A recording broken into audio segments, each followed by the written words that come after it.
Les retraités au Sénégal peinent à vivre dignement après des années de labeur. Entre précarité financière et difficultés administratives, leur quotidien est loin d'être facile. Pourtant, des solutions digitales commencent à émerger pour répondre à ces défis.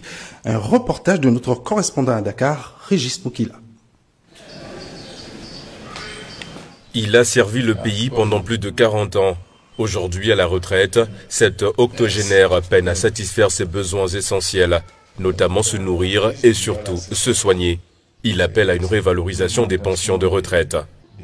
Là où je vous parle, j'ai une ordonnance qui tourne autour de 38 000 seulement. Donc, on remercie Dieu pour tout cela, mais le message que j'envoie encore, c'est en direction des autorités pour qu'ils continuent à nous aider. Parce que la retraite maintenant, ce n'est pas comme avant. Face à la hausse du coût de la vie et des pensions jugées insuffisantes, de nombreux retraités sont contraints de retourner sur le marché du travail pour subvenir aux besoins de leur famille.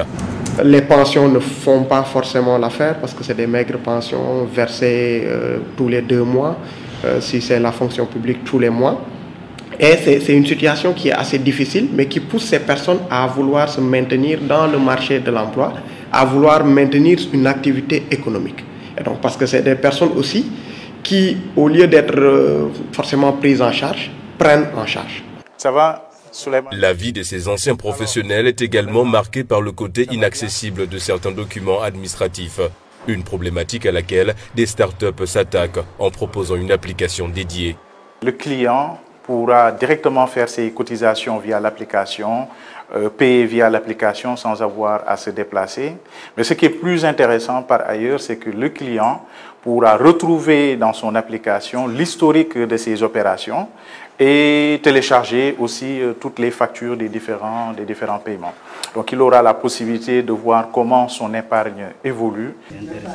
Malgré les solutions numériques émergentes, pour beaucoup de retraités, la priorité reste de vivre dignement. Un appel est donc lancé aux nouvelles autorités.